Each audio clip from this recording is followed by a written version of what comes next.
Jersey Journeys. James and Judy's East Coast Escape.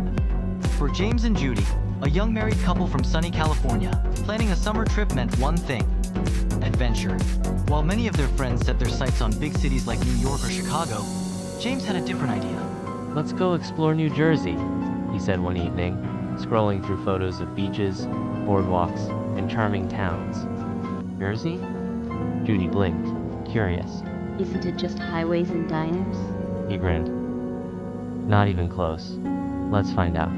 So they booked 4 days, packed their carry-ons, and traded palm trees for pine barrens, tacos for Taylor ham, and ocean sunsets for boardwalk light.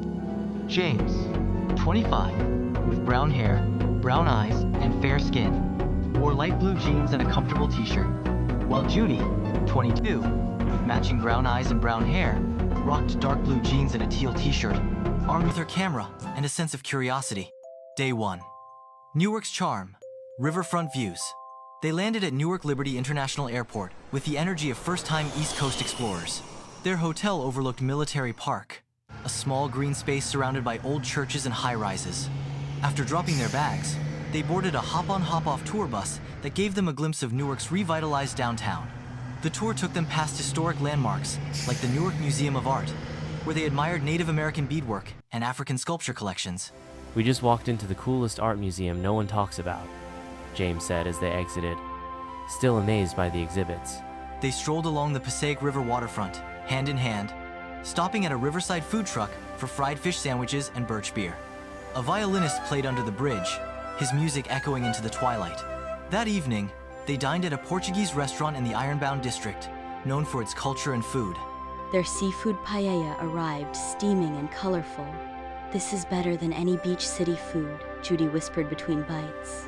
Day 2. Hoboken vibes. Manhattan glimpses. Day 2 started with a short ride to Hoboken, the mile-square city perched along the Hudson River. Their bus tour dropped them off near the Hoboken terminal, where the scent of bagels and fresh coffee filled the air. Judy was thrilled to discover that Frank Sinatra was born here, and they stopped by the Frank Sinatra Park, where city views stretched across the river to Manhattan's skyline. I didn't expect the NYC view to be better from New Jersey, James said, snapping photos. They rented bikes and cruised along the Hudson River waterfront walkway, stopping at cozy cafes and trendy boutiques. For lunch, they devoured paninis and lemonade at a sidewalk table near Washington Street, Hoboken's bustling heart. A sudden summer shower caught them off guard, and they ducked under a bakery awning, laughing as raindrops splashed their sneakers.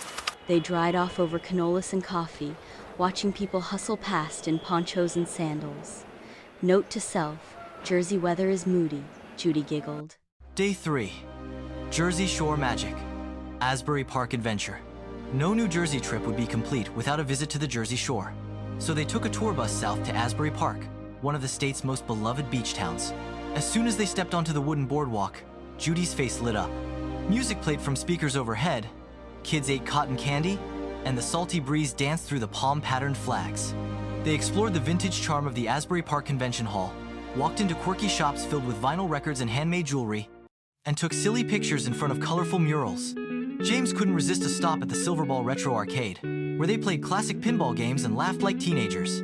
You just lost to a 1980s machine, Judy teased after a quick match. They swam in the warm Atlantic waters and shared boardwalk fries with vinegar, sitting on a bench watching waves crash and seagulls circle.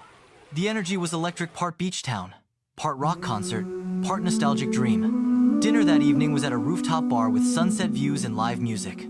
As they toasted with mojitos, Judy leaned in. This is the version of New Jersey I didn't know I needed. Day 4. Princeton's Quiet Beauty. A perfect ending. On their final day, they took a peaceful turn towards central New Jersey, boarding a bus to Princeton. The university town felt like another world, calm, scholarly, and endlessly charming. They wandered the Princeton University campus, admiring Gothic architecture, ivy-covered walls, and peaceful courtyards. James joked that he felt smarter just walking there. In Palmer Square, they sipped iced coffees and watched students read books under trees. Judy found a hidden garden behind the art museum, where they took a quiet moment to rest and reflect. Later, they visited Drumthwacket, the governor's mansion, and explored historic Nassau Street, popping into bookstores and antique shops. Lunch was at a cozy farm-to-table bistro, where the ingredients were fresh, the service friendly, and the chocolate mousse downright life-changing. As their final stop, they wandered to Carnegie Lake, where rowers glided silently across the water. The air was still, the sky pink with sunset. They didn't say much. They didn't have to. Homebound. But changed by Jersey's soul. Back at the airport, James flipped through his phone photos murals in Asbury. Arcades, city skylines, unexpected gardens, and joyful selfies under dripping umbrellas. I thought we were coming to explore a state, he said. But we just explored 1,000 worlds packed into 4 days. Judy smiled, leaning her head on his shoulder. Turns out New Jersey isn't just the place between places. It is the place. They returned to California sunburned, a little tired, and full of stories. Not just about boardwalks or museums, but about how a place can surprise you, connect you, and shift how you see the world. Because somewhere between Newark's art, Hoboken's skyline, Asbury's waves, and Princeton's calm, James and Judy fell in love with New Jersey, and maybe even a little more with each other.